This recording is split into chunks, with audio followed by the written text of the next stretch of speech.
This is our lecture number 2, malaria এর 2 number lecture. এই লেকচারে স্যার আমরা বলার চেষ্টা করব ম্যালেরিয়া এর প্যারাসাইটটা কিভাবে করে আমাদের লিভারকে ড্যামেজ করে।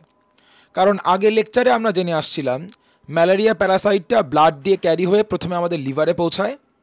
সো লিভারে পৌঁছানোর পর ওর অ্যাকশনটা কী হয়। সো আমরা লেকচার নাম্বার 1-এই বলেছিলাম যেহেতু ম্যালেরিয়াকে আমরা পরজীবী বলে সম্বোধন করতেছি, so as we are introducing malaria as a Parasite, তার মানে প্যারাসাইটের সাথে কিন্তু আমাদের সম্পর্ক মিউচুয়াল না, আমরা ওদেরকে হেল্প করতেছি কিন্তু ওরা কিন্তু ইন রিটার্ন আমাদের কোনো ক্ষতি করতেছে। সো আমরা এটা মাথায় রেখে আমরা আসলে পড়াটা আগাচ্ছি। সো তাই যদি আসলে থিওরিটা হয়, ফান্ডামেন্টালটা হয়, সো নিশ্চয়ই আমাদের লিভারে এসে ম্যালেরিয়ার প্যারাসাইটটা কোনো আমাদের হেল্প করবে না, আমরা কি হব, ক্ষতিগ্রস্ত হব, আমাদের লিভারটা এখানে ড্যামেজ হবে, আর ওরা কিন্তু লাভবান হবে। প্যারাসাইটিজম, পরজীবিতা এর ফান্ডামেন্টালটাই ছিল এরকম যে পরজীবী যে আমার বডিতে আসছে সে হেল্প আমাদের কাছ থেকে নিবে, আমাদের কাছ থেকে অ্যাডভান্টেজ নিবে, বেনিফিট নিবে, বাট ইন রিটার্ন আমাদের ক্ষতি করবে। এবার লিটারালি আমাদের লিভার পর্যন্ত আসার পর, যকৃতে আসার পর আমাদের যকৃত থেকে সে ফায়দা নিবে, সে পুষ্টি নিবে, খাদ্য নিবে, নিজের সংখ্যা বৃদ্ধি করবে, উইচ ইজ তার বংশবৃদ্ধি হবে। সো তার ফেভারেই সব কিছু যাবে, কিন্তু ইন রিটার্ন আমাদের লিভারের সেলগুলো কিন্তু, আমাদের লিভারের কোষগুলো কিন্তু, যকৃতের কোষগুলো কিন্তু ড্যামেজ হবে, ধ্বংস হয়ে যাবে স্যার, ডিস্ট্রয় হয়ে যাবে। সো আমরা ক্ষতিগ্রস্ত হব, আমাদের লিভার ড্যামেজ হবে, কিন্তু তারা কিন্তু ঠিকই বেনিফিট পাবে। আচ্ছা, এখন এই জিনিসটাকে নিয়ে আমরা জানবো সেটা কেমন করে হবে, কিভাবে করে হবে, এটাই আমরা আসলে ম্যালেরিয়া পরজীবী এর পার্সপেক্টিভ থেকে আমরা জানার ট্রাই করব। যে ম্যালেরিয়া পরজীবীটা কেমন করে আমাদের লিভারে আসবে, কেমন করে আমাদের লিভার বা যকৃতের কোষকে আক্রমণ করবে, তারপরে কেমন করেই বা ওর বংশবৃদ্ধি করবে, এই পুরো প্রসেসটা নিয়ে ইনশাল্লাহ আমরা একটু জানার চেষ্টা করব। আমরা আবার এই ছবি দিয়ে আমরা আগাবো।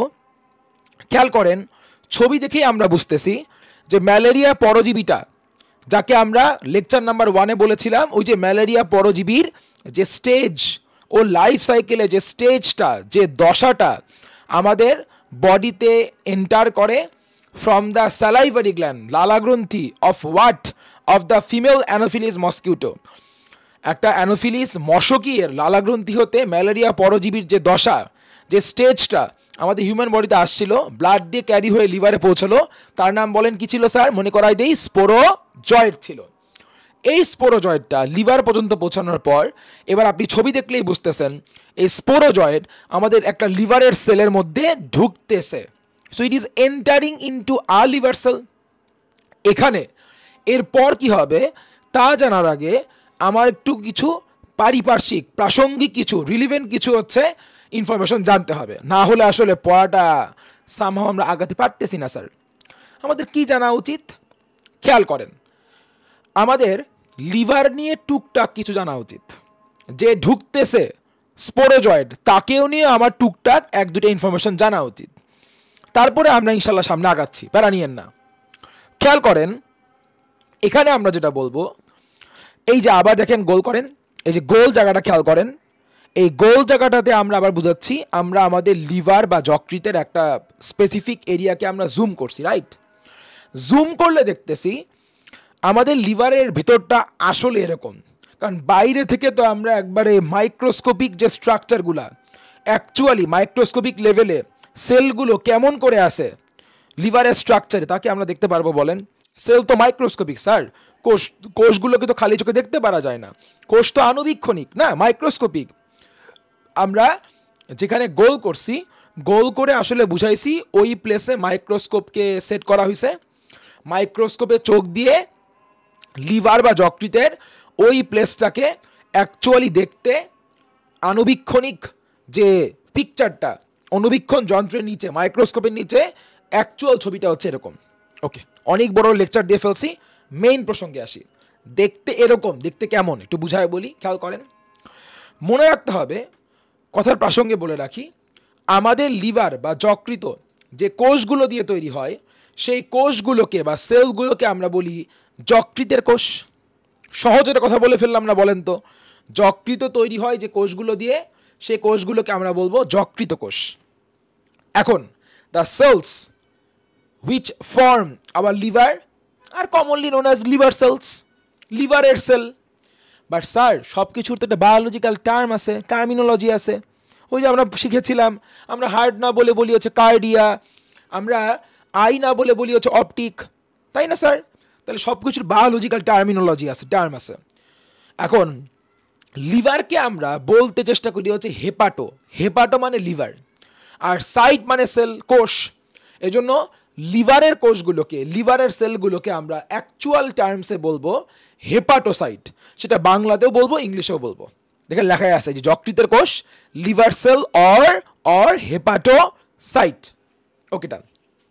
এখন এই ছবিটা আসলে আমরা বোঝানোর চেষ্টা করছি, এই ছবিটা দিয়ে আমরা লিভার বা যকৃত হতে ছোট্ট একটা অংশ আমরা কেটে তুলে নিয়ে আসছি।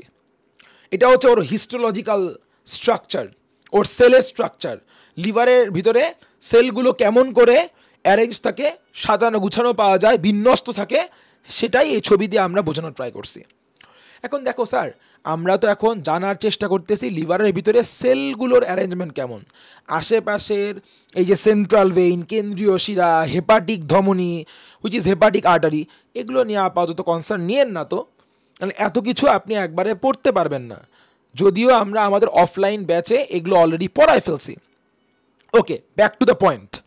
বলেন আপনার আমার অন ফার্স্ট অবজারভেশন, খুব সিম্পল যে অবজারভেশনটা, এটা আমাদের বলে দিচ্ছে এই যে প্রত্যেকটা বক্স, আমার কার্সার খেয়াল করবেন প্লিজ, এই প্রত্যেকটা বক্স যদি হয় একটা করে লিভারের সেল, তাহলে লিভারের সেলগুলো কি ইররেগুলারভাবে স্ক্যাটার্ডলি ছড়ায় ছিটায় আছে, গোল দলা পাকায় আছে না? তো এইটা একটা লম্বা কি বলতে পারি, একটা সারি, এক সারি, এটা আরেক সারি, one row, another row, another rho.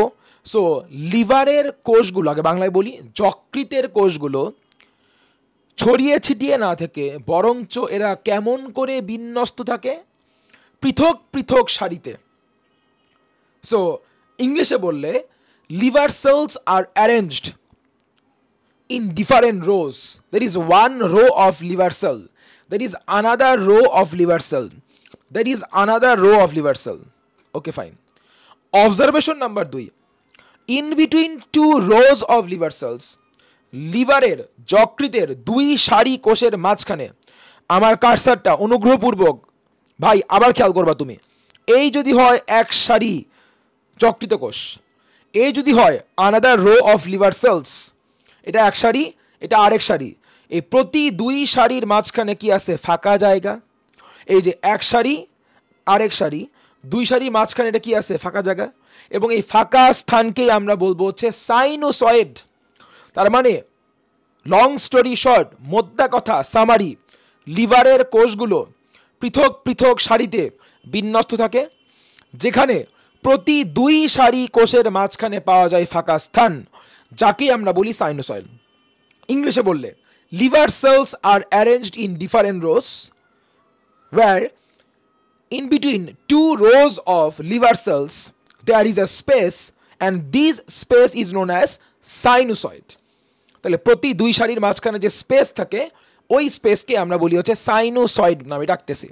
ওকে, তাহলে আপনি যদি আসলেই বুঝতে পারেন, তাহলে আমার এখন যে আমি আপনাকে টপিকটা পড়াচ্ছি, এই ফিগারটাও আপনি ক্যাচ করতে পারবেন। এই জন্য বলে আসলাম স্যার, একটা জিনিস বলে এসে জিনিসটা একটু বুঝে নিয়ে পড়া আগানো বেটার। জাস্ট র্যান্ডম চোখের সামনে দেখতেছি জিনিসগুলো এমনই হয় বলে দায় সারা একটা অ্যান্সার দিয়ে চলে গেলাম, এটা আসলে অ্যাকসেপ্টেবল না। আপনি জানি আপনি এখন ইজিলি বুঝবেন। এই যে খেয়াল করেন, আমরা বোঝানোর চেষ্টা করছি, ছোট্ট একটা অংশ আমরা জুম করছি এবং সেখানে আমরা বুঝতে পারতেছি এই ছিল এক সারি, এই ছিল আরেক সারি, এই যে একটা রো, এটা আরেকটা রোই হবে, এবং দুইটা রোয়ের মাঝখানে এই যে সাইনোসয়েড নামের ফাঁকা স্থান। ওকে, তাহলে লিভারের সেলগুলো, যকৃতের কোষগুলো পৃথক পৃথক সারিতে, এক সারি আরেক সারি। তাহলে আমাদের স্পোরোজয়েডটা ওই এক সারিতে অবস্থানকারী যে কোনো একটা কোষের মধ্যে ঢুকতেছে। ওকে, ঢোকার পর কি হবে? বাই দ্য ওয়ে আরেকটা কথা বলে রাখি, স্পোরোজয়েড নিয়ে আমরা আজকের পর থেকে মনে রাখবো হচ্ছে এইটা। কি মনে রাখবো? স্পোরোজয়েডটা কি আকৃতির, স্পোরোজয়েডের শেপ কীরকম। ম্যালেরিয়া প্যারাসাইটের যে স্টেজটাকে আমরা স্পোরোজয়েড বলি, এটা কি শেপের হয়? বলা হচ্ছে স্পিন্ডল। স্পিন্ডল আপনি অবাক হয়েন না, আবার স্পিন্ডল ওয়ার্ডটা আপনি শুনে আসছেন, আমি আপনাকে বলি কোথায় শুনে আসছেন। দেখেন স্যার, আমরা এর আগে প্রিভিয়াসলি পড়ে আসছি আমাদের সেল ডিভিশন। এই যে সেল ডিভিশনে আমরা যদি একটু খেয়াল করি, সেল ডিভিশনে কিছু কি মনে পড়তেছে স্যার বলেন? এটা কি ছিল? Spindle apparatus. স্পিন্ডল অ্যাপারেটাস এর স্পিন্ডল নামটা কেন আসছে? এর উপরেরটাও হচ্ছে ন্যারো, নিচের এন্ডটাও হচ্ছে ন্যারো আর ট্যাপারিং, আর মাঝখানেও, তাহলে উপরেও সরু নিচেও সরু, উভয় প্রান্ত সরু, মাঝখান কেমন ছিল? চওড়া। সো যার দুই প্রান্ত সরু আর মাঝখানটা চওড়া তাকে আমরা বলি স্পিন্ডল আকৃতির। আমরা যদি আমাদের এই ফিগারটা আমরা খেয়াল করি, বলেন স্পোরোজয়েটের উপরের প্রান্ত সরু, নিচের প্রান্ত সরু, আর মাঝখানটা কি একটু চওড়া। এজন্য আমরা স্পোরোজয়েটকে বলবো কি শেপ বলেন স্যার? স্পিন্ডল শেপ বা মাকু আকৃতির, বাংলায় বললে মাকু আকৃতির। তাহলে এই মাকু আকৃতির বা স্পিন্ডল শেপড স্পোরোজয়েল আমাদের যকৃত কোষের অভ্যন্তরে প্রবেশ করলো, যেখানে আমি মনে করাই দিচ্ছি এই ছিল ম্যালেরিয়া পরজীবী এর কোষ। This is the cell of malaria parasite and that is the liver cell. এটা ছিল যকৃতের কোষ। এটা যদি হয় ম্যালেরিয়া পরজীবী এর কোষ, এটা হচ্ছে তার নিউক্লিয়াস, আর এটা যদি হয় যকৃতের কোষ, এটা হলো তার নিউক্লিয়াস। এবার পরের ছবিতে আমি কিন্তু নাম্বারিং করে রাখছি, যে ছবি নাম্বার 1, এরপরে কি আসতেছে সিকোয়েন্স বাই পরের ছবিতে আসলাম। আপনি একটু খেয়াল করেন পরের ছবিতে আসলে কি চেঞ্জটা হতে পারে। এখন যেটা হয় মনে আছে, আমি একটু আগে বলতেছিলাম যকৃতকে আমরা বলি আমাদের খাদ্যের, আমাদের দেহের গুদাম ঘর, খাদ্যের গুদাম ঘর, so store house of food. এখন এই স্পোরোজয়েড যখন যকৃত কোষের অভ্যন্তরে ঢুকে পড়লো, so whenever sporozoite enters into the liver cell, into a liver cell, it literally starts to ইট।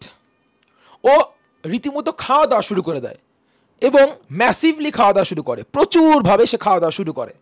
কারণ যকৃত কোষের অভ্যন্তরে তো ভাই আমি খাবার সব স্টোর করে রাখছিলাম, খাবারের প্রাচুর্য, সো ও খাবার পাচ্ছে। সো যেহেতু লিভার সেলের ভিতরে ও এনাফ ফুড সাপ্লাই পাচ্ছে এবং সে ফুডগুলো কনজিউম করা শুরু করে, বলেন আমরা মাঝে মাঝে এমন করে বলি না, বাঙালির তো ভাই বডি শেভিং করতে খুব পছন্দ করে। সো এভাবে বলা হচ্ছে যে আরে ভাই তোমাকে তো আমি 6 মাস আগেও দেখছিলাম, কি ছিলা এই 6 মাসে কি এমন খাইছো ভাই? খাইতে খাইতে পুরা মানে ফুলতে ফুলতে পুরা গোল হয়ে গেছো, খাইতে খাইতে পুরা ফুলে গেছো, গোল হয়ে গেছো। এগুলো আপনিও বলছেন, আমিও বলছি, আমাদেরও কেউ একজন হয়তো বলছে।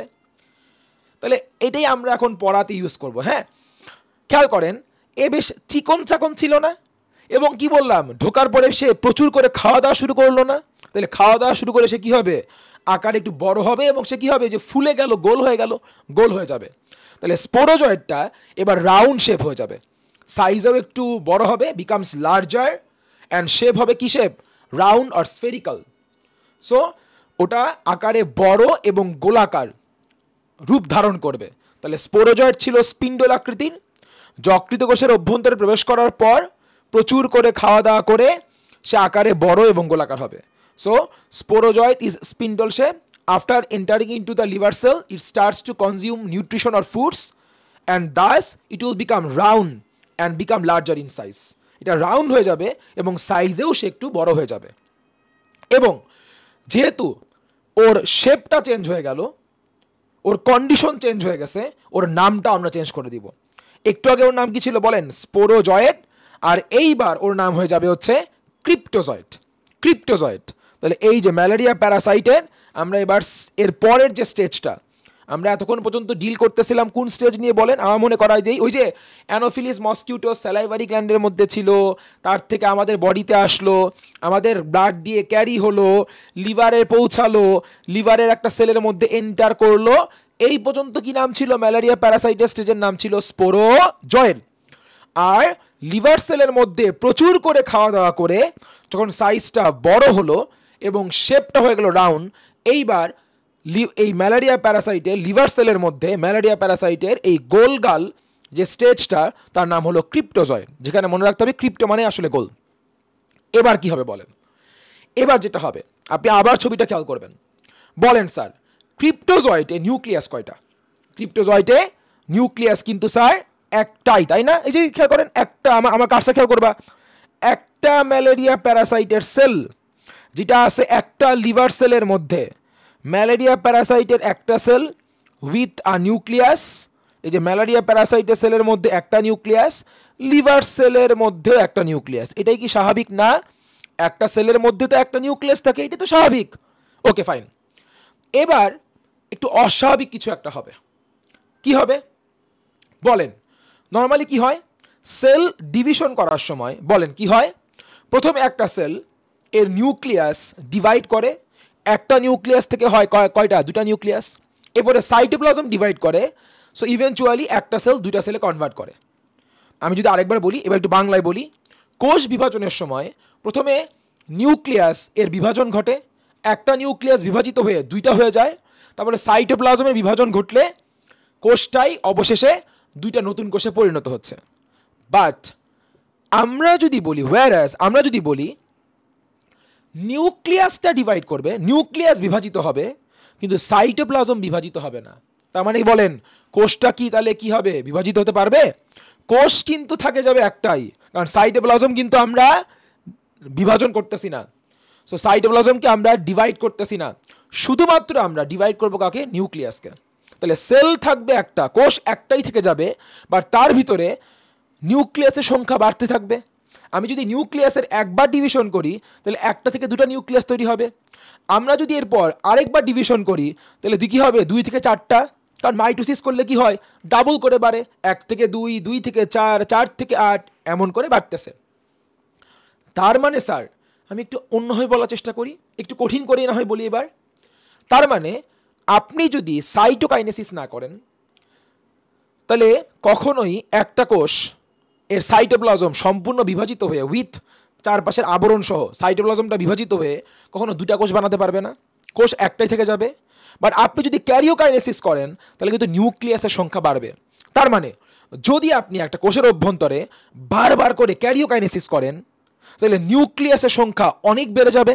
একবার ক্যারিওকাইনেসিস বাড়লো, দ্বিতীয়বার আরও বাড়লো, তৃতীয়বার আরও বাড়লো, কিন্তু আপনি কি করতেছেন না, কোনো সাইটোকাইনেসিস করতেছেন না, তার মানে কোষের সংখ্যা বাড়তেছে না, শুধু কোষের অভ্যন্তরে নিউক্লিয়াসের সংখ্যা বেড়েই যাচ্ছে। So if we perform multiple karyokinesis, যদি আমরা মাল্টিপল টাইম ক্যারিওকাইনেসিস করি, the number of nucleus will increase, but if cytokinesis doesn't take place, যদি cytokinesis take place না করে, যদি না হয়, then the number of cell will not increase, will remain the same। তাহলে সেল কিন্তু সেলের নাম্বার সেম থাকবে, সেল একটা ছিল, সেল একটাই আছে, সেলের নাম্বার বাড়বে না, কিন্তু তার ভিতরে মাল্টিপল টাইম ক্যারিওকাইনেসিস করার কারণে নিউক্লিয়াসের নাম্বার কিন্তু স্যার বেড়ে গেল। এইভাবে করে আমরা যে নতুন কন্ডিশনটা, নতুন স্টেট অবস্থা পেয়ে গেলাম, দশা, বাংলায় বলা হয় দশা পেয়ে গেলাম, যেখানে আমরা কারসারটা খেয়াল করবা, যেখানে একটা কোষের অভ্যন্তরে এই যে আমরা কি পাচ্ছি, বহু সংখ্যক মাল্টিপল নাম্বার অফ নিউক্লি, আমরা ইংরেজিতে প্লুরাল ফর্মে কি বলি, বহুবচনে কি বলি, নিউক্লি, বাংলায় অনেকগুলো নিউক্লিয়াস পেলাম, কোষ একটা যার মধ্যে অনেকগুলো নিউক্লিয়াস, এইরকম অবস্থাকে আমরা বলি হচ্ছে সাইজন্ট। তাহলে আমরা ইংলিশে সুন্দর করে গুছায় বলি, ইংলিশটা শুনতে আরও বেশি শ্রুতিমধুর লাগে, সুন্দর লাগে, বলা হচ্ছে the multi nucleated state. State মানে কি, অবস্থা। তাহলে তোমার সামনে আমি এমন একটা অবস্থা রিপ্রেজেন্ট করতেছি, এটা কি অবস্থা, তুমি এখন কি অবস্থায় আসো, তোর আমাকে রিপ্লাই দিচ্ছে, ভাই আমার অবস্থা হচ্ছে এরকম যে আমার কোষ একটা, ম্যালেরিয়া পরজীবী আমাকে বলতেছে, আমাদের বলতেছে, ভাই আমার অবস্থা এরকম যে আমার তো কোষ একটাই, কিন্তু আমার ভিতরে কি নিউক্লিয়াস মেলাগুলা, অনেকগুলা। So the multi nucleated state of the malarial parasite is known as schizont. সহজ করে বলা ঠিক। তাহলে বহু সংখ্যক ম্যালেরিয়া পরজীবী এর বহু সংখ্যক নিউক্লিয়াস বিশিষ্ট যে স্টেজ বা অবস্থা, তাকে আমরা বলবো সাইজন্ট। এখন তাদের মাশাআল্লাহ অবজারভেশন একটু ভালো, তারা বলবা ভাইয়া তুমি এটা একটা কাজ করছো, কিন্তু তুমি এখানে এটা যদি হয় লিভারের, ও বাই দ্য ওয়ে আমরা এই ছবিটা কি, এই যে যেই লিভারের কোষকে আক্রান্ত হয়েছে তাকে আমরা খপ করে তুলে এখানে আঁকছি, আমরা আশেপাশের এগুলো রাখি নাই, হ্যাঁ, আমাদের ফোকাস এখন একদিকে। তুমি বললা ঠিক আছে, আই গট ইট, এটা লিভারের কোষ, এই যে লিভারের কোষ আঁকছো, ভিতরে ম্যালেরিয়া পরজীবী আঁকছো, সেখানে কি চেঞ্জ হলো, এঁকে ফেলছো, হাউ অ্যাবাউট দিস, এটা গোল করে আঁকছো, এটা এমন করে কেন আঁকছো? দেখো, যখন তোমাকে কোনো জীবাণু অ্যাটাক করে, তো তোমার কোনো মানে অঙ্গ ড্যামেজ হয় না, ডিফর্মড, ইংলিশে বলি ডিফর্মড হয়ে যাচ্ছে না। তাহলে এই লিভারের কোষকেও ম্যালেরিয়া পরজীবীটা, প্যারাসাইটটা এর ভিতরে এন্টার করার কারণে, ওকে অ্যাটাক করা, অলরেডি তো ও ওকে ওকে অ্যাটাক করে ফেলছে, তাই না? তাহলে এই অ্যাটাক হওয়ার কারণে ওর নিউক্লিয়াসটা একটু ডিফর্মড হয়ে গেছে, ইভেনচুয়ালি কী হয়ে যাবে, নিউক্লিয়াসটা নষ্ট হয়ে যাবে, ডেস্ট্রয় হয়ে যাবে। এটা বোঝানোর জন্য আমরা একটু নিউক্লিয়াসকে ইউজুয়াল যে শেপটা সার্কুলার হবে না একে, আমরা ডিফর্মভাবে, যে ওর ড্যামেজ হচ্ছে, ও আগের মতো নাই, ওর ইন্টিগ্রিটি, ওকে ধরে রাখতে পারতেছে না, ও নষ্ট হয়ে যাচ্ছে, এটা বোঝানোর জন্যই এমন করে রাখছি। ফাইন, এবার কি হবে, 4 নম্বরে আসি। বলা হচ্ছে এবার সাইজন্টে এই যে বাইরে কাভারিংটা সাইটোপ্লাজম আর অনেকগুলা নিউক্লিয়াস, এই নিয়ে হচ্ছে সাইজন্ট, মাল্টি নিউক্লিয়েটেড স্টেট, বহু সংখ্যক নিউক্লিয়াস বিশিষ্ট দশা বা অবস্থা। কার? আমাদের লিভারের না কিন্তু, কার? Malaria পরজীবীর, malaria প্যারাসাইটের। এবার কি হবে খেয়াল করো, এই যে আমরা এই ট্রানজিশনটা দেখাইছি কেমন করে কি হলো, এগুলো আমাদের বইতে নাই স্যার, আমরা আমাদের যে কাজটা অলওয়েজ করি, আমরা আমাদের আন্ডারস্ট্যান্ডিং দিয়ে, মেবি জিনিসটা এমন করে বললে আমার ভাইয়ারা ঠিকমতো বুঝতে পারবে, সো ভাইয়া তাই করছি। তুমিও আই থিঙ্ক এটা দ্রুত ক্যাচ করতে পারবা, কারণ ইমাজিনেটিভ আমরা সবসময় এত হতে পারি না স্যার। হ্যাঁ, যেটা নিয়ে আমাদের খুব ভালো আইডিয়া নাই, আমরা শুনে অভ্যস্ত না যেগুলো, সেগুলো চট করে ইমাজিন করে না সম্ভব না। এই জন্য আমি ট্রাই করছি তোমাকে আসলে জিনিসগুলোকে একটা ভিজুয়ালাইজ করতে। ব্যাপারটা এরকম করে হচ্ছে, চোখে দেখলে মাথায় মেমোরিতে দ্রুত ক্যাচ করা যায়। বলেন, একটা মেয়ে বা একটা ছেলে ইজিলি এখন আই থিঙ্ক বুঝতে পারবে, তার প্যারা কম হবে। আমি যদি বইয়ের লাইন কোড করি, বইতে বলা ছিল সাইজন্টের প্রত্যেকটা নিউক্লিয়াস সাইটোপ্লাজম এবং কোষ ঝিল্লি দ্বারা পরিবেষ্টিত হয়ে নতুন কোষে পরিণত হয়। ভাই তুমি একটানে কি বলে গেলা, এই যে কি বলে গেলা, প্যারা খাইতেছো। তুমি আমার নোটটা খেয়াল করো ভাই, দেখো তুমি আমার সাথে অ্যাগ্রি করবা, এই যদি হয় মাল্টি নিউক্লিয়েটেড স্টেট, এই যে একটা সেল, ম্যালেরিয়া প্যারাসাইটের একটা সেল, এই যে একটা সেল মেমব্রেন এখনও একটাই আছে, ভিতরে নিউক্লিয়াস অনেকগুলো, তার যদি আমি একটা নিউক্লিয়াসকে চুজ করি, এই নিউক্লিয়াসের চারপাশে প্রথমে কি হলো, এই যে সেলের মধ্যে যে সাইটোপ্লাজমগুলো আছে তার কিছু সাইটোপ্লাজম এসে ওকে কি ঘিরে ফেললো না? ওকে, তাহলে deposition of cytoplasm around this nucleus, এই নিউক্লিয়াস চারদিকে কিছু সাইটোপ্লাজম দ্বারা বেষ্টিত হলো, খাস বাংলায় বললে। এবং এই পর্যন্ত হয়ে কি থেমে গেছে? না, এরপর ওই সাইটোপ্লাজমকে ঘিরে আবার চারদিকে কি হয়েছে, নতুন করে একটা সেল মেমব্রেন। আমরা এতটাও গাধা না বলবো যে ভাইয়া সাইটোপ্লাজমের চারপাশে নিউক্লিয়ার মেমব্রেন, আরে বোকা, এই নিউক্লিয়াস, এইটা হচ্ছে নিউক্লিয়ার মেমব্রেন, এটা সাইটোপ্লাজম, দেন কি হলো, একটা সেল মেমব্রেন ফর্ম করলো। তো তার মানে ইভেনচুয়ালি ও ছিল একটা নিউক্লিয়াস, তাহলে নিউক্লিয়াস চারপাশে প্রথমে সাইটোপ্লাজম, দেন একটা নতুন সেল মেমব্রেন তৈরি হওয়ার কারণে নিউলি ফর্ম করলো। তাহলে এই নিউক্লিয়াসটা ইভেনচুয়ালি কিসে ফর্ম করলো, নতুন একটা সেলে ফর্ম করলো। ও ছিল শুধুই নিউক্লিয়াস, আমরা এটা অলরেডি জানি, নিউক্লিয়াস, সাইটোপ্লাজম আর সেল মেমব্রেন, আর কি লাগে? এই তিনটা মিলেই তো সেল বানায়। একটা সেলের বাইরে কি পাওয়া যায় বলেন? Cell membrane. সেল মেমব্রেনের ভিতরে কি পাওয়া যায়? ম্যাট্রিক্স, সাইটোপ্লাজম, মাতৃকা, আর সাইটোপ্লাজমের মেইন জিনিসকে নিউক্লিয়াস, আমার সেল তো বানানো হয়ে গেল।